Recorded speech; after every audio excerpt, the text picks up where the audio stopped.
Hello नमस्कार। स्वागत है आपका साई क्लासेस के इस यूट्यूब प्लेटफॉर्म पर। तो मध्यकालीन इतिहास की हम सीरीज जो चला रहे हैं उसमें आज हमारा ये 9वां लेक्चर है। दिल्ली सल्तनत के ऊपर हम बात कर रहे हैं। तो दिल्ली सल्तनत के हमने अब तक 8 लेक्चर कंप्लीट कर लिए हैं, या फिर आप यूँ कहें कि मध्यकालीन इतिहास के 8 लेक्चर हो गए। और हम दिल्ली सल्तनत के लगभग तीसरे या चौथे लेक्चर पर है, जिसमें हमने सबसे पहले कुतुबुद्दीन ऐबक के बारे में जाना था। फिर उसके बाद हमने इल्तुतमिश के बारे में जानना था। फिर रजिया सुल्तान के बारे में हमने देखा। और अब हम आ गए हैं बलबन के बारे में। आज ये दिल्ली सल्तनत में गुलाम वंश का फाइनल लेक्चर रहेगा। इसके बाद हम आ जाएंगे नेक्स्ट लेक्चर में खिलजी वंश के ऊपर। ठीक है, तो यहाँ मैं आपसे आज बात करने वाला हूँ मुख्य पात्र गयासुद्दीन बलबन के बारे में।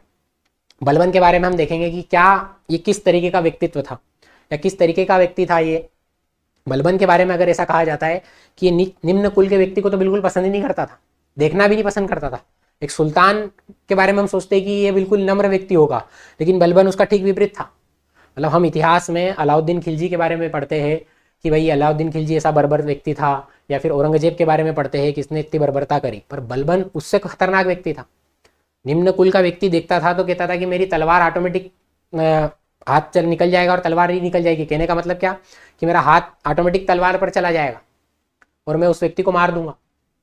मतलब इसको रक्त की शुद्धता पर विश्वास था कि मतलब जो भी लोग होंगे वो मेरे परिवार के ही लोग होंगे और मुझे कोई दूसरा व्यक्ति चाहिए ही नहीं अपने आसपास में। मतलब उसको कुल मिला के व्यक्ति पसंद ही नहीं थे। निम्न कुल के व्यक्ति या फिर अलग समाज के या अलग जाति के व्यक्ति पसंद ही नहीं थे। तो स्वागत है आपका साई क्लासेस के प्लेटफॉर्म पर। मेरा नाम है ऋषभ गुप्ता। चलते हैं हम अपने दिल्ली सल्तनत के लेक्चर के ऊपर। तो मैं क्या बता रहा हूँ आपको, ये टेबल तो अब तक आपको याद हो चुकी होगी, है ना। बार बार इस टेबल को दिखाने का कारण ही यही है कि आपको याद हो जाए। जैसे मैं बात कर रहा हूँ गुलाम वंश के बारे में, तो गुलाम वंश कब से कब तक था? 1206 से लेकर 1290 के बीच, जिसका संस्थापक कौन था? कुतुबुद्दीन ऐबक। और केकुबाद और क्यूमर्स इसके अंतिम शासक थे। आज मैं इन्हीं पे लास्ट में बात करूंगा कि ये दो नाम क्यों लिए जाते, केकुबाद था कि क्यूमर्स था, वो एंगल को बिल्कुल मैं कवर करूंगा। खिलजी वंश की बात करूँ तो लगभग 30 वर्ष शासन रहा।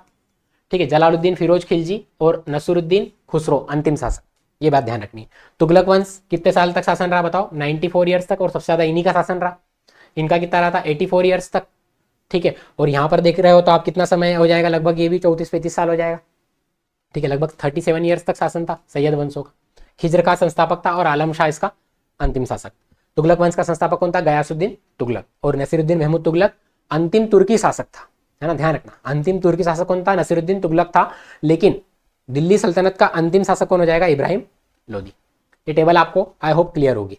ठीक है, और आखिरी वंश कौन सा? लोदी वंश, 1451 से लेकर 1526 तक का।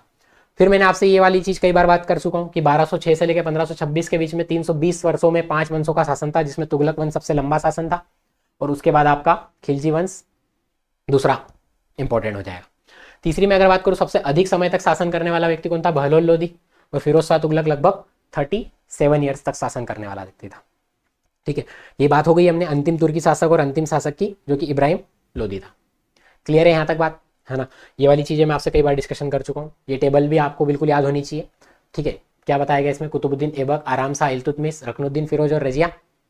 और फिर उसके बाद देखो यहाँ तक हमने बात कर ली थी, बहराम शाह, नसरुद्दीन महमूद तक ये कंप्लीट कर लिया था। अब हम बात करेंगे आज बलबन के बारे में, और लास्ट में केकुबाद की उम्र से एंगल खत्म करेंगे। के खुसरो भी एक आएगा बीच में, लेकिन 1290 पर आकर हमारी ये फाइल यहाँ पर खत्म हो जाएगी। क्लियर है यहाँ तक बात? चलते हैं अगले चीज की ओर। ये वाली बात भी मैं आपसे कर चुका हूँ कई बार।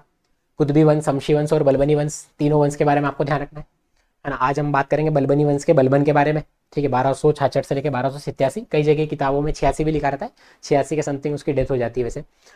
फिर इसमें हम बात करेंगे उसके दो पुत्र शहजादा महमूद और बुगरा खां के बारे में, जिसका पुत्र के खुसरो और केकुबाद और क्यूमर्स किसके पुत्र थे? बुगरा खां के पुत्र थे। ये आपको फ्लो चार्ट ट्री बिल्कुल समझ में आना चाहिए कि कौन किसके संबंधित था। तो चलिए हम बात करते हैं गयासुद्दीन बलबन के बारे में।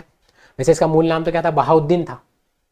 क्या नाम था इसका? बहाउद्दीन था। मतलब अब हम लेक्चर पर आ चुके हैं। ठीक है, बहाउद्दीन इसका नाम था। मंगोलों ने इसको पकड़ा था। ठीक है, मतलब बचपन में इसको मंगोलों ने पकड़कर किसको भेज दिया गया था? एक व्यक्ति था ख्वाजा जमालुद्दीन को। उस समय मैंने आपसे बात करी थी, कुतुबुद्दीन ऐबक को भी क्या भेजा था? फखरुद्दीन, काजी फखरुद्दीन ने बेचा था। ठीक है, निशापुर के बाजार में भेजा था उसको। और इसे भी क्या करा था? मंगोलों ने पकड़कर भेज दिया था। यहाँ तक बात क्लियर है? क्या किसके रूप में बेचा था? गुलाम के रूप में। उस समय गुलामों को बेचा जाता था, दास के रूप में वर्क करते थे। ठीक है। कुतुबुद्दीन ऐबक गुलाम था किसका? मोहम्मद गोरी का। और कुतुबुद्दीन ऐबक का गुलाम कौन था? इल्तुतमिश। तो इल्तुतमिश को क्या बोला गया था? गुलामों का गुलाम बोला गया था, है ना। अल्टीमेटली वो मोहम्मद गोरी का भी गुलाम हुआ था। मोहम्मद गोरी ने उसको दास्ता से मुक्ति प्रमाण पत्र दे दिया था, है ना। कुतुबुद्दीन ऐबक को बहुत बाद में मिला था, लेकिन मोहम्मद गोरी ने दास्ता मुक्ति प्रमाण पत्र इल्तुतमिश को दे दिया था, है ना। वैसे ही बलबन भी एक दास था, है ना, और दास से लेकर सुल्तान तक पहुंचा। ये चीज आपको दिल्ली सल्तनत में ही देखने को मिलेगी ना।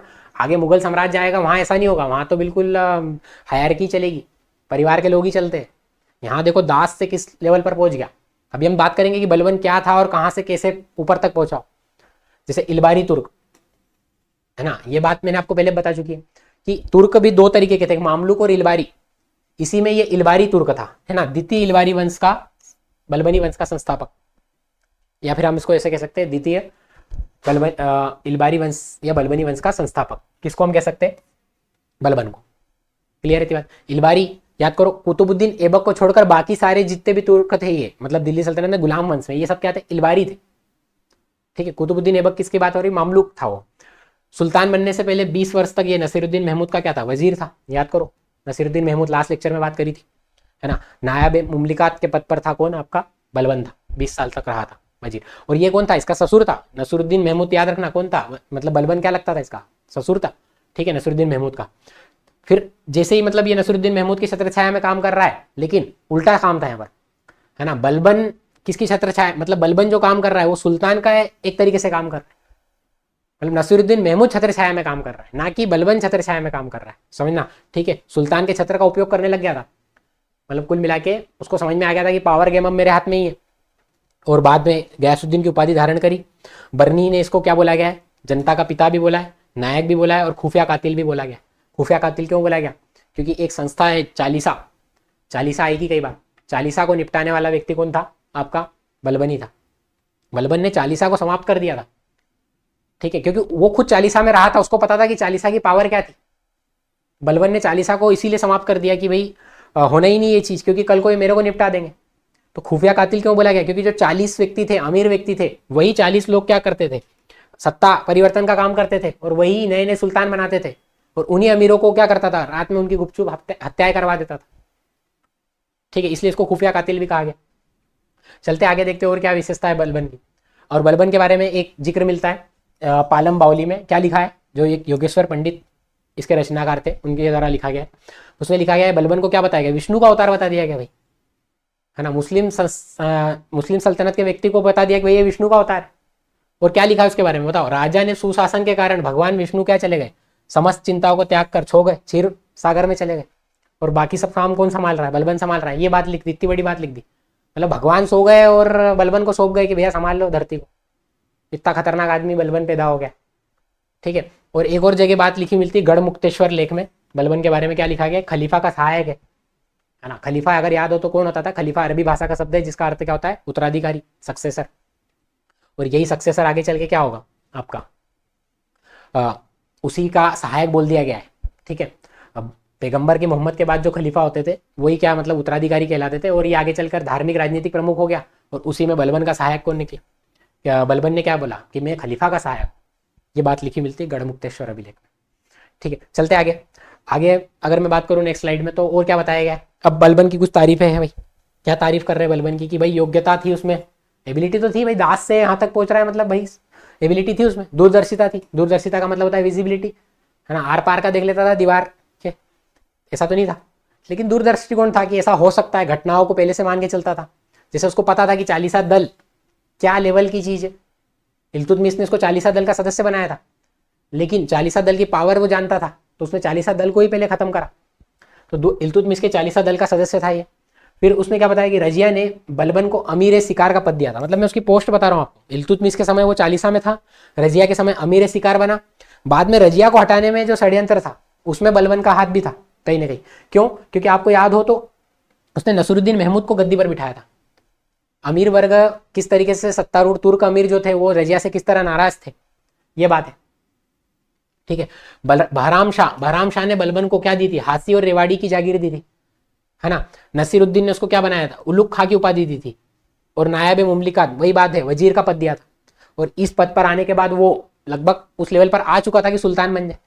मतलब इल्तुतमिश से लेकर नसीरुद्दीन महमूद तक वो किन किन पदों पर रहा, कैसे कैसे उसका टाइम पीरियड चलता रहा, ये बात है। और नसीरुद्दीन की डेथ के बाद बलबन दिल्ली सल्तनत का सुल्तान बना। लास्ट बताया था मैंने आपको, नसीरुद्दीन की डेथ हुई थी या मार दिया गया था, ये तो बलबन को ही पता है। ठीक है, इतिहासकार अभी क्लियर नहीं है इस बात को लेकर कि नसीरुद्दीन की मृत्यु किसी बीमारी की वजह से हो गई या फिर बलबन ने निपटा दिया।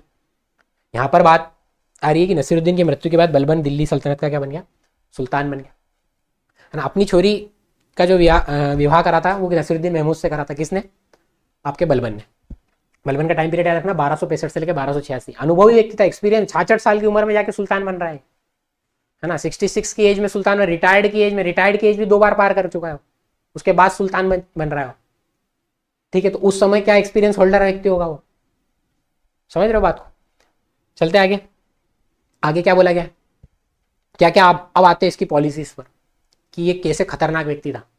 सुल्तान होते हुए भी निरंकुश व्यक्ति था उस लेवल का। सबसे पहला समझो सिजदा। ठीक है, सिजदा क्या था बताओ। मतलब आपको सुल्तान से मिलना है तो आपको दंडवत उसको प्रणाम करना पड़ेगा, और इतना तो है ही नहीं भाई, दंडवत तो प्रणाम करो ही करो, उसके पाँव भी चूमो। ठीक है, उसको बोलते थे पावोस, उसके कदम चूमना, पैरों को चूमना, ये वाली बात भी थी। ये नियम लागू करेंगे भैया, मेरे से मिलना हो तो ये 2 काम करने पड़ेंगे पहले तो, आओ तो तरीके से आओ, कहने का मतलब उसने दरबार में ईरानी तौर तरीके, अच्छा ये सिजदा और जो पाबोस थे ये ईरानी तौर तरीके थे, ईरान के लोग इस तरीके की चीजें फॉलो करते। ठीक है, तो वहां से इसने तौर तरीके लागू करे। अब दिमाग में और चीजें क्या थी उसका, नशे पत्ते होना नहीं, शराब बंद कर दी, नृत्य बंद कर दिया, नाच गाना भी नहीं होना, और संगीत भी बंद कर दिया।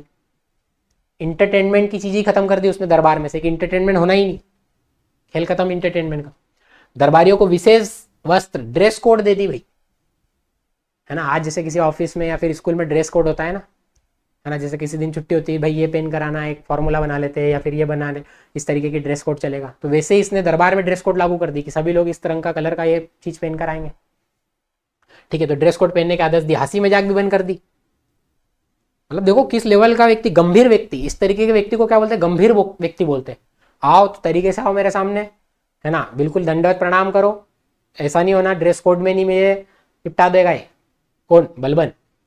समझ रहे हो, मतलब छोटे मोटे आदमी से तो मिलता ही नहीं था पहली बात तो, इसको चाहिए ही नहीं, मतलब वो व्यक्ति सामने ही नहीं होना, और मेरे सामने ले आया तो मैं तलवार मेरी हाथ बिल्कुल निकाल के निपटा दूंगा इसको, ये बलबन का कहना था, स्टेटमेंट था।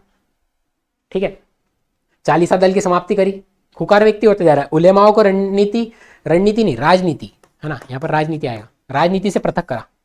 पृथक करने का मतलब सेपरेट कर दिया उसने, राजनीति से हटा दिया उलेमाओं को। उलेमा मतलब कौन लोग थे, देखो एक अमीर वर्ग और एक उलेमा वर्ग, 2 लोग थे। अमीर वर्ग क्या करते थे, सत्ता में मतलब अपना ये जमाना रखना चाहते थे कि हाँ हमें भी सत्ता का मतलब पावर का यूज होना चाहिए।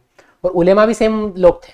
ठीक है, ये लोग क्या थे, ज्ञाता लोग थे, मतलब कुरान वगैरह इनके ज्ञाता लोग थे, इनको पढ़ के जो भी नियम कानून है वो बताते थे।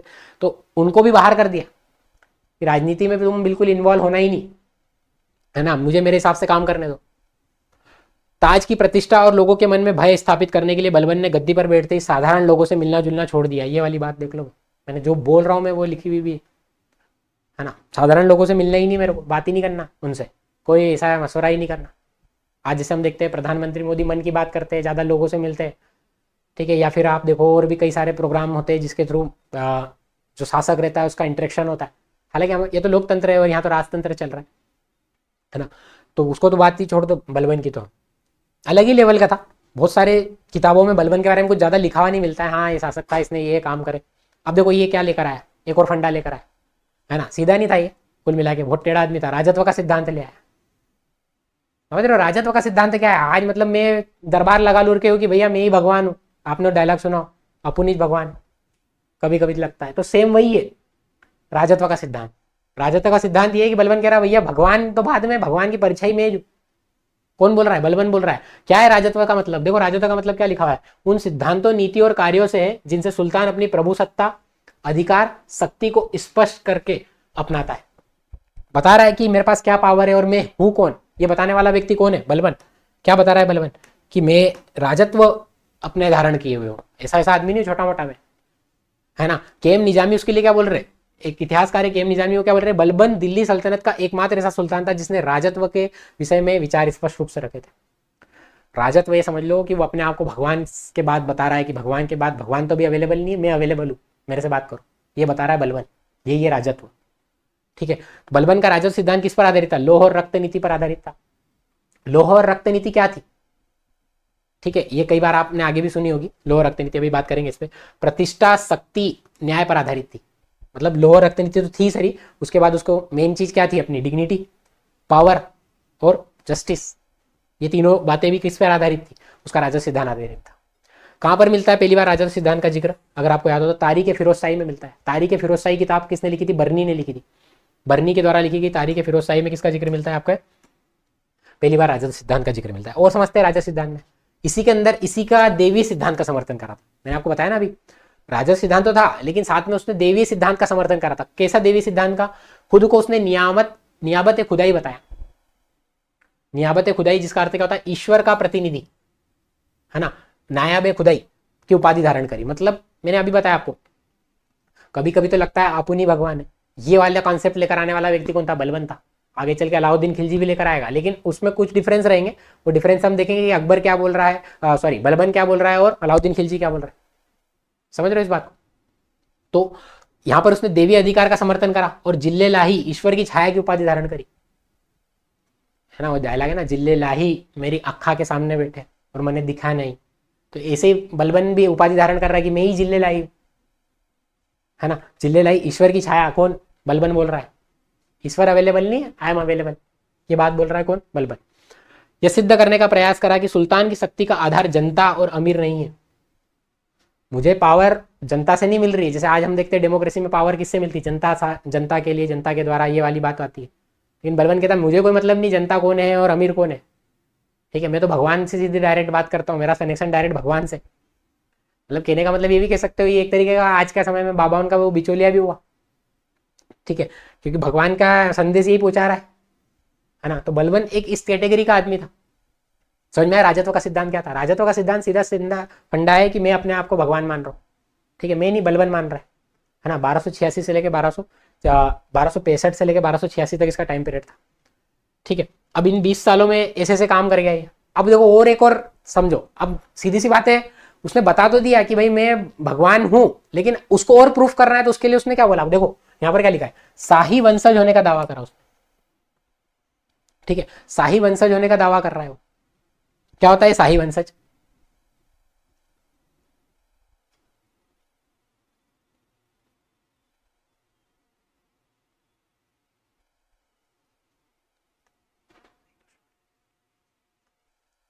है ना, शाही वंशज होने का दावा कर रहा है वो। क्या बोल रहा है शाही वंशज का? उसने स्वयं को फिरदौसी के शाहनामा में वर्णित अफराशियाब वंशज का बताया। समझना इस बात को। किताब लिखी गई है किसके द्वारा? फिरदौसी के द्वारा। क्या किताब है? किताब का नाम क्या? शाहनामा। मैंने आपको पहले बताया था शाहनामा का अर्थ क्या होता है। शाह किनको बोला जाता है? ईरान के जो शासक होते हैं तो उनको शाह बोला जाता है। जैसे हमारे राजा, सुल्तान, शासक बोल दिया जाता है, वैसे ईरान में शासकों को क्या बोलते हैं? शाह बोलते हैं। क्लियर है बात? शाहनामा किसके द्वारा लिखी? फिरदौसी के द्वारा। उसमें उसने अपने आपको बताया था अफराशियाब का वंशज।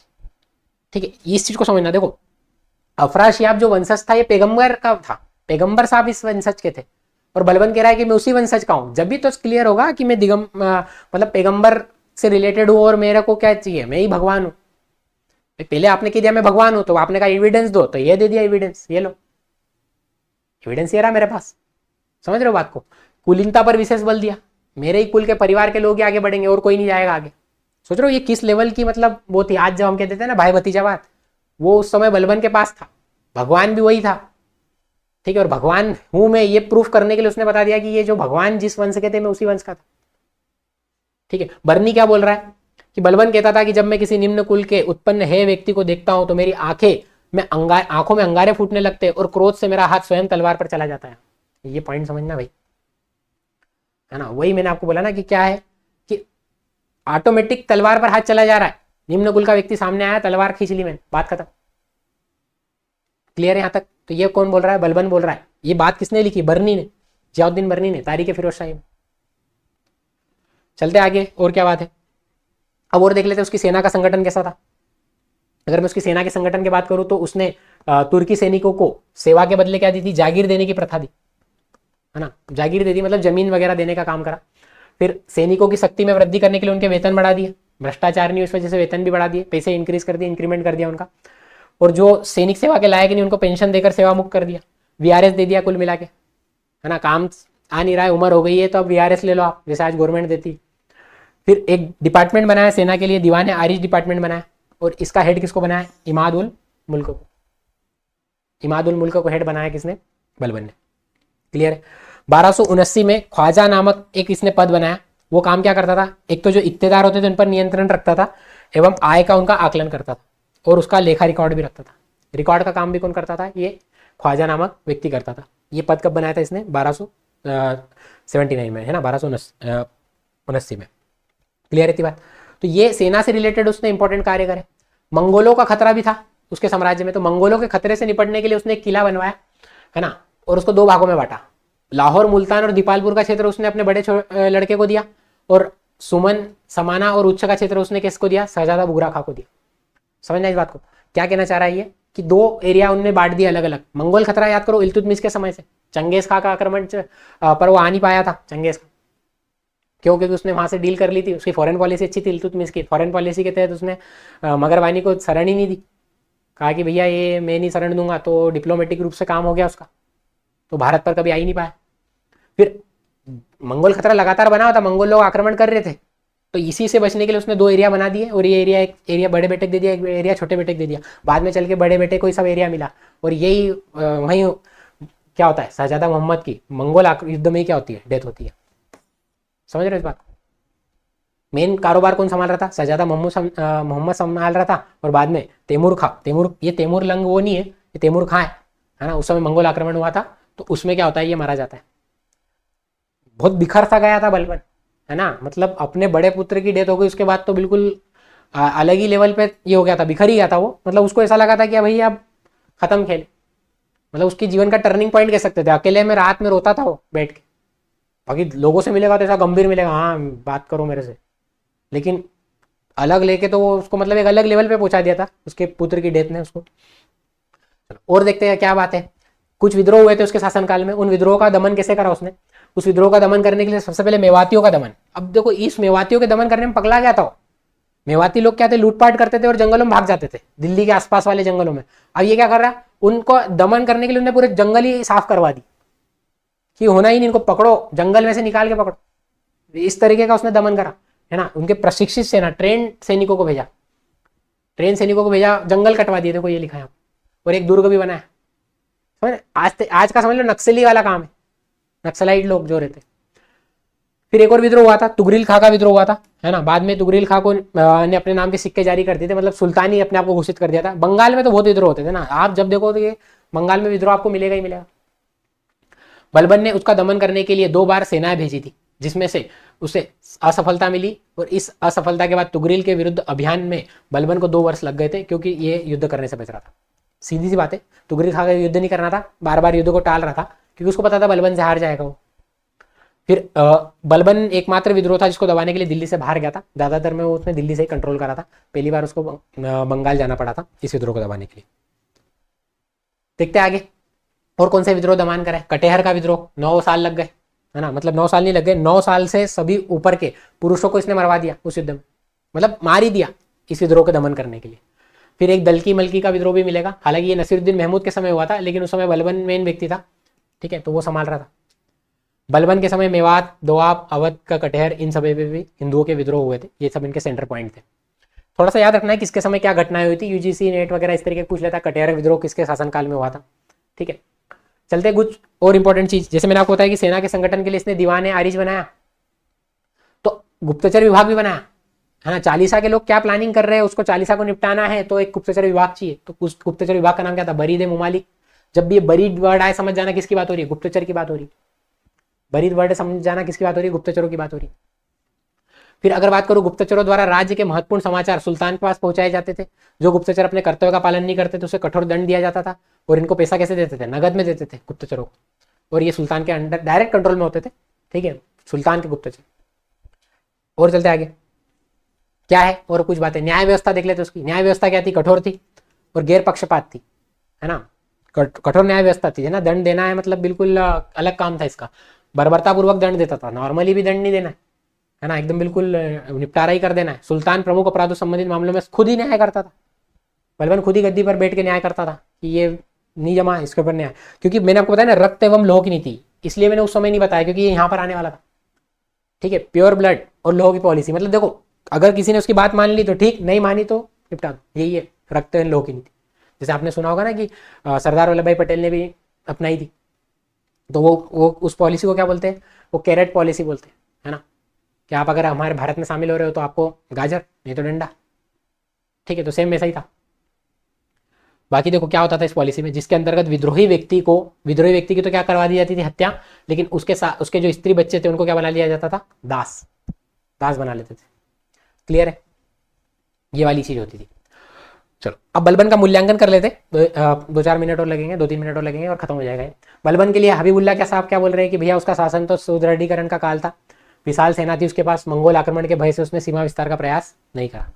ये बात कौन बोल रहा है आपको, बलबन के लिए हबीबुल्ला साहब बोल रहे हैं। केएम निजामी साहब क्या बोल रहे हैं बलबन के लिए कि एक उत्तम अभिनेता था, बढ़िया बिल्कुल एकदम शाहरुख खान था।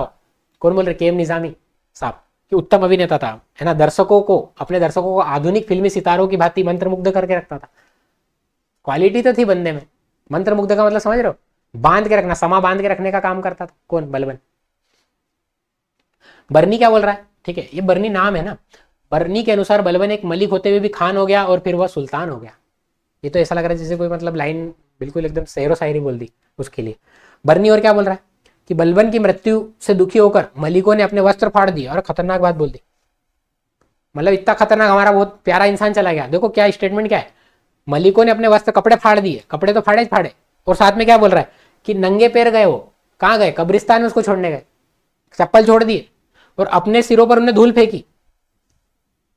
ठीक है, धूल भी फेंकी, और क्या बोल रहे हैं 40 दिन तक मृत्यु का शोक मनाया। इतना लंबा तो होता ही नहीं, 13 दिन होते, 10 दिन होते, मुसलमानों में भी 10 से 12 दिन ही होते थे। ठीक है, तो 40 दिन तक उन्होंने शोक मनाया, किसके बारे में, और एक और बात है भाई, ठीक है, भूमि पर सोए, पलंग बिस्तर नहीं सोए, मतलब उन्होंने गद्दे नहीं लगाए, भूमि पर सोए। तो क्या स्टेटमेंट देख रहे हो, क्या बर्नी क्या बोल रहा है, बहुत दुखी थे, भयंकर दुखी थे, 40 दिन तक उसके मृत्यु का शोक मनाया, है ना, और वही अमीर वगैरह को इन्होंने निपटाया था, डर का माहौल होगा मेरे हिसाब से। तो ये स्टेटमेंट बर्नी के द्वारा बोला गया। चलो अब लास्ट कुछ समझ लेते हैं बर्बन के उत्तराधिकारी। तो ये 3 नाम आते, एक के खुसरो का नाम आ जाता है कई बार, एक केकुबाद का नाम आ जाता है और एक क्यूमर्स का नाम आ जाता है। ये 4 साल में खतरनाक तरीके से एंगल बदला। अब समझना ये एंगल क्या था, 2 मिनट लगेंगे। तो बलबन ने अपना उत्तराधिकारी तो अपने पुत्र, बड़े पुत्र शाहजादा महमूद को बनाया था, लेकिन वो मंगोल युद्ध में मर जाता है। ये बात आपको मैंने उस वक्त क्लियर करी थी कि बहुत दुखी रहता था वो। अब उसका जो दूसरा पुत्र था जिसका नाम था बुगरा खा, इसको उसने बंगाल भेज दिया था।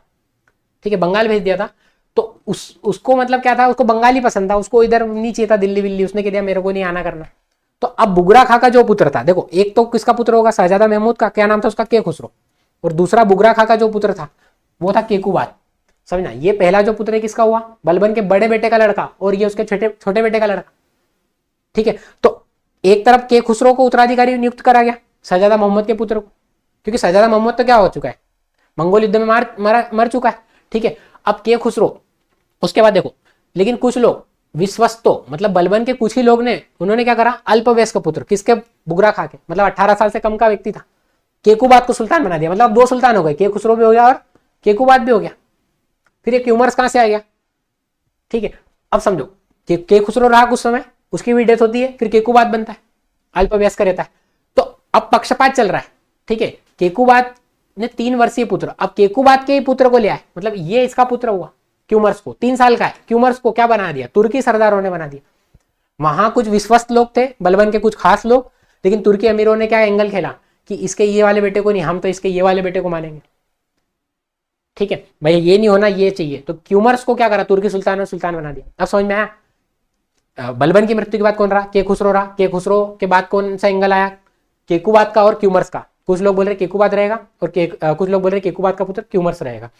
तो यहां पर एंगल क्या होता है, 1290 में मलिक जलालुद्दीन फिरोज शाह खिलजी, ये एक व्यक्ति है, ये कौन था, दिल्ली सल्तनत का अगला सुल्तान बना। ये था कौन, ये क्यूमर्स का सेनापति था। जलालुद्दीन खिलजी क्यूमर्स का सेनापति था। उसने केकुबाद को तो क्या करा, उसी की चादर में लपेट के यमुना नदी में फेंकवा दिया था। मैं बात कर रहा हूं केकुबाद की।